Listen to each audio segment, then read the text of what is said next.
Hey, good morning. Good morning. So this is Doc Franklin once again. So gumawa pala ako ng video dahil marami sa ating mga kababayan, lalo na yung mga mechanic na may maraming experience na sa ibang bansa or doon sa kanilang mga bayan sa Pilipinas.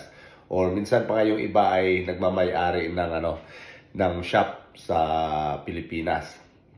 So yung iba ay in-apply ng kanilang mga misis. So may mga permanent residency na sila dito pagdating sa Canada. So marami ang nag-message sa akin at nagtanong kung paano ba daw makapag-aral o or paano mag-umpisa bilang isang mechanic dito sa Canada. So ang mga payo ko sa inyo, pag halimbawa mayroon na kayong mga experience at sapat na yung inyong experience bilang isang mechanic, bilang isang automotive mechanic or yung commercial transport mechanic, yung gumagawa ng or heavy equipment mechanic. So mas maganda yan dahil yung experience na yan ay ina-allowed dito sa Canada.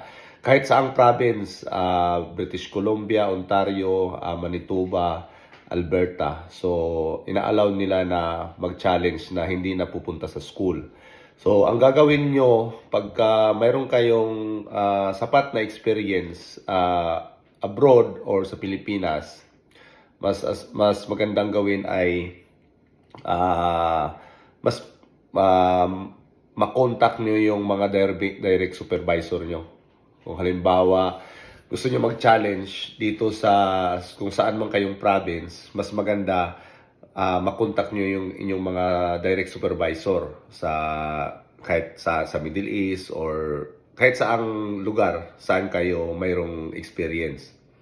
Dahil ina-allowed talaga yan. Ina-allowed yan dahil kukontakin yan dito sa mayroon kasing isang halimbawa kung nandito kayo sa British Columbia ay BC Trades yung ITA yan dati ITA ngayon BC Trades na yan ang may hawak. So kung yung ako kasi nung pagdating ko talaga dito nagpapa-evaluate ako ng aking hours kaagad. Yun talagang inuna ko kasi based sa experience ko, ayaw ko kasi yung pagdating ko dito, maghanap ako ng ibang trabaho kahit mayroon ako experience na mechanic. So, ang ginawa ko dati, talagang nagpa-evaluate kaagad ako ng hours ko. Pumunta kaagad ako in person dahil nung time na yun, wala akong walang makapag-advise sa akin. So, hinanap ko kaagad yung ITA. So, yun yung pinuntahan ko kaagad dun sa kanilang opisina. So, nanghingi ako ng mga advices kung anong gagawin. So, yun nga, talagang malinaw. Pag napunta ka talaga kaagad doon kasi talagang mayroon talagang specific na tao na mag-advise sa'yo. Ito yung gagawin mo. Ito yung naka-itemize na talaga yung gagawin mo. So, talagang hindi ka maliligaw kung anong gagawin. So, yun yung napakaganda pag once na pupunta ka mismo sa opisina kung saan doon ka magpapa-evaluate.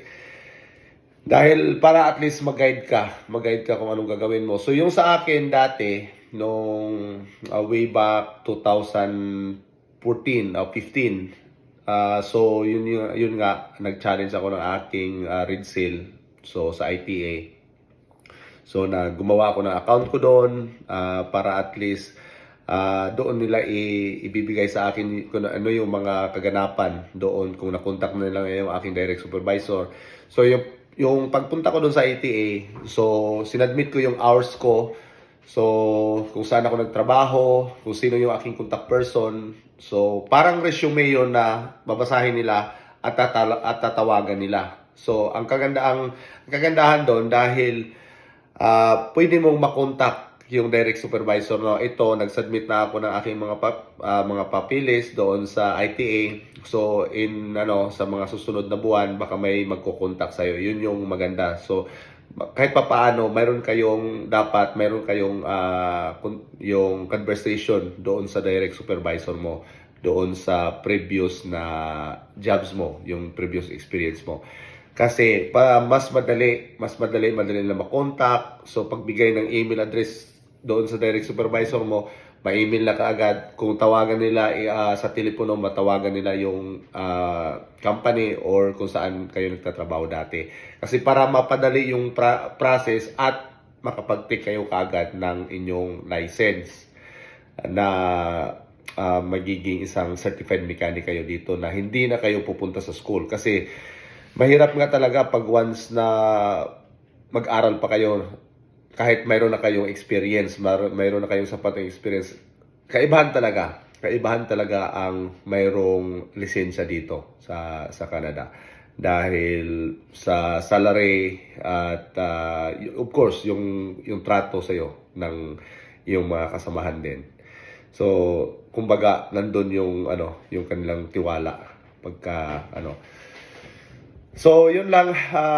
Sa lahat ng mga nag-message, yun yung aking maipapayo. Mas maganda talaga magpa-evaluate muna. At mas maganda punta doon sa office kung saan sino ang mag-i-evaluate ng inyong mga papeles para at least mapadali yung proseso. So, thank you so much.